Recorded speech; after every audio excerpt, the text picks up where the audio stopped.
બીજું પ્રકરણ છે, એનું નામ શું? સંપત્તિમાં સર્વને દાન. ભગવાને ઘણું બધું આપ્યું હોય, આપણા કામમાં આવે, કેટલું કામમાં લાગે. આપણે આપેલાનો સદવ્યય આપણે સમાજ માટે જ્યારે કરીએ ત્યારે એ સાચું. જો યાદ રાખો કે આપણે કંઈ પણ કમાઈએ છીએ તો જેમ ગવર્મેન્ટ ટેક્સ લઈ જાય છે કે નહીં, એમ સમાજ માટે આપવાની આપણી ફરજ છે. સમાજ ટેક્સ નથી માંગતો એટલો સારો છે. તમે કોઈની પણ માટે આપો, તમે તમારા પરિવારમાં આપો, પણ આપો. તમને એમ લાગે પરિવાર સમૃદ્ધ છે તો તમારા આડોશ પાડોશમાં આપો, તમારા સમાજને આપો, પણ આપો. સંપત્તિમાં સર્વને દાન. સર્વનું દાન નથી કહ્યું, સર્વને દાન કહ્યું છે. સમુદ્ર મંથન જ્યારે થયું ત્યારે જે સંપત્તિ નીકળી એમાં બધાને બધું દાન કર્યું છે. ત્યાર પછી એક પછી એક એમ અનેક રત્નો બધા પ્રગટ થયા છે. સૌથી પહેલી કામધેનુ ગાય આવી, સંપત્તિ આવવાની શરૂઆત થઈ ગઈ. કોને આપવી? અમે જોયું છે, ખેતરમાં ખડું થાય, આંબા ઉપર બધી કેરીઓ આવે એટલે પહેલી પેટી. અરે આજે પણ આપણા ઘરની અંદર પણ પેલા ખેડૂત તો મંદિરની અંદર મોકલાવે, વાત બરોબર, પણ આપણા ઘરની અંદર પણ એકાદ પેટી લાવ્યા હોઈએ કે એક ડઝન લાવ્યા હોઈએ, બહુ મોંઘામાંની લાવ્યા હોઈએ, ફેબ્રુઆરી માર્ચમાં જ ખરીદેલી હોય, બહુ દૂર ન ગયા હોઈએ આપણે, તો 100 રૂપિયાની, 150ની કે 200 રૂપિયાની એક આવતી હોય તો પણ માણસ શું કરે? પહેલાં એક આપણા મંદિરમાં મૂકી આવીએ, પહેલાં આપણા ગોરને આપી આવીએ, પહેલાં આપણા ભૂદેવને આપીએ. એ બધું કરીએ ને આપણે. સૌથી પહેલી સંપત્તિ આવી, કામધેનુ ગાય આવી, તો ગાય કોને આપી? ઋષિઓને આપી. ત્યારબાદ ઉચ્ચૈશ્રવા નામનો ઘોડો નીકળ્યો. બલિરાજાને એમ થયું કે આ આપણે રાખીએ. એણે રાખ્યો. થોડી ધીરજ રાખવી જોઈએ હા માણસે. એણે ઉચ્ચૈશ્રવા નામનો ઘોડો મળ્યો. થોડીક ધીરજ રાખી હોત તો ઉચ્ચૈશ્રવા ઘોડો એને મળી ગયો અને ફરી પાછું સમુદ્ર મંથન થયું તો એમાંથી ઐરાવત નામનો હાથી નીકળ્યો. બલિરાજાએ જરા મોટું મન રાખીને જવા દીધો કે ભાઈ ઇન્દ્રને આપી દો. તો પછી નેક્સ્ટ ટર્ન એનો જ હતો, એનો જ વારો હતો, તો એને હાથી મળત. પરંતુ જ્યાં જ્યાં ધીરજ નથી રહેતી ત્યાં આ બધા પ્રોબ્લેમ આવે. એમ બલિરાજા અને ઘોડો, ઇન્દ્ર અને ઐરાવત હાથી મળ્યો. ત્યારબાદ ફરી પાછું સમુદ્ર મંથન થયું, એમાંથી કૌસ્તુભ નામનું રત્ન પ્રકટ થયું. ભગવાને પોતાના હારમાં એને ધારણ કરી. ત્યારબાદ અપ્સરાઓ પ્રકટ થઈ, પારિજાત વૃક્ષ નીકળ્યું. એ બંનેને સ્વર્ગમાં રહેવાનું કહ્યું. જો સંપત્તિનું સર્વને દાન આવવા લાગ્યું, એમ આપતા રહો.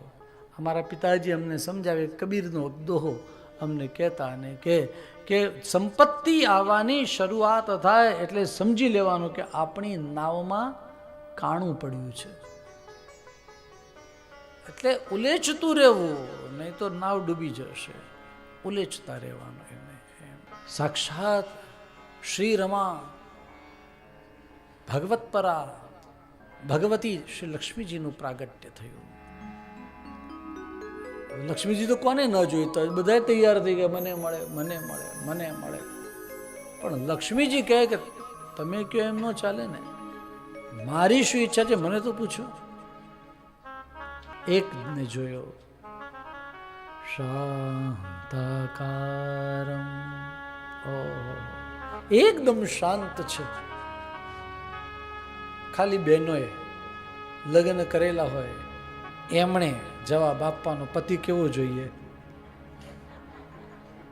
કોઈ એમ કે મને અશાંત જોઈએ, કેવો જોઈએ? શાંતાકારમ ભુજગ શયનમ એટલે સાપ ઉપર સૂતેલું, સાપ ઉપર સૂતેલો મતલબ છતાંય એ ધીર છે. એના ઘરમાં જ લક્ષ્મીજી આવે ને, અને આપણા ઘરમાં જે વહુ આવે ને આપણે શું કહીએ, અમારા ઘરના લક્ષ્મી છે, એમ નથી કહેતા? તો એમને એમ થોડી લક્ષ્મીજી આવે. તો શાંતાકાર, પછી ભુજગ શયનમ. હું તો વિષ્ણુ ભગવાનની વાત કરું. પદ્મનાભમ સુરેશમ. પદ્મનાભ છે એટલે એના સેન્ટરમાં, નાભી એટલે સેન્ટર, એમાં કમલ છે. કમલ એટલે અમલ, જેમાં ક્યારેય કોઈ કાદવ કીચડ લાગે નહીં, ભલે એ કાદવમાં જન્મે, તેમ છતાંય એ નિર્લેપ રહે છે, એવા છે. સુરેશમ, દેવતાઓના પ્રભુ છે. લક્ષ્મીકાંતમ કમલનયનમ. કમલનયનનો અર્થ પણ એવો જ થાય જેના નિર્મલ નયન છે તે. વિશાળ આંખો છે, વિશાળ દૃષ્ટિ છે, કમળ જેવી. કમળ મોટી હોય, મોટું હોય એમ. અને પાછા યોગી ભીર ધ્યાનગમ્યમ, યોગીઓ જેનું ધ્યાન કરી રહ્યા છે. એટલે જે ધ્યાન કરવા વાળો હતો,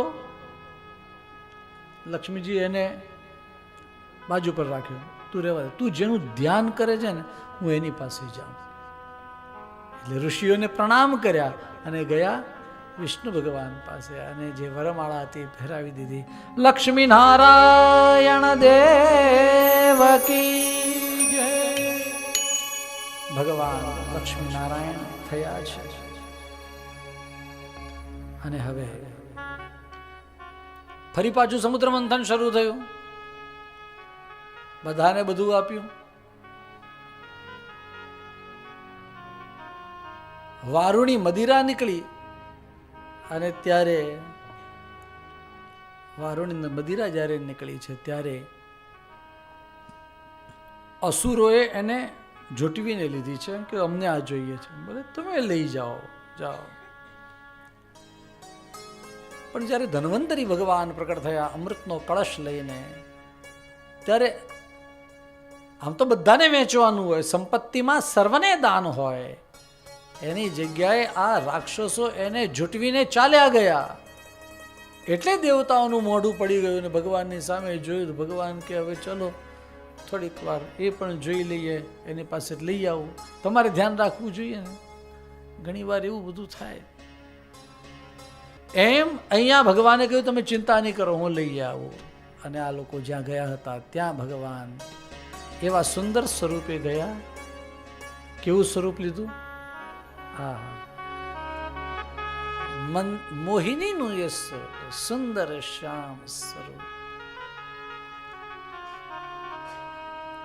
એવું સુંદર સ્વરૂપ એમણે ધારણ કર્યું કે બધા રાક્ષસો બધા મોહિત થઈ ગયા. અને એમને કહ્યું લો તમારા હાથે અમને પીવડાવો, તમારા હાથે અમને પીવડાવો. અને ત્યારે મોહિનીજીએ એમ કહ્યું કે હું તમને બધાને પીવડાવું, પણ તમે બધા કેટલા દિવસથી નાહ્યા જોયા નથી, પહેલાં નાહી આવો, સ્નાન કરીને આવો, પછી મારી પાસે આવો. બરોબર, તમે આગા જાઓ. નહીં તો બધાને તો આવી સુંદર મોહિની છે એની પાસે જો ભલે નહીં આવીએ, 1-2 વાર નહીં 3 વાર નાહી લઈએ. એને ખબર શું છે કે આ નવડાવવા માટે જ આવ્યો છે, તમને હમણાં નવડાવશે. એમને નાવા મોકલ્યા અને આ બાજુ દેવતાઓને અમૃતના પાન કરાવી દીધા.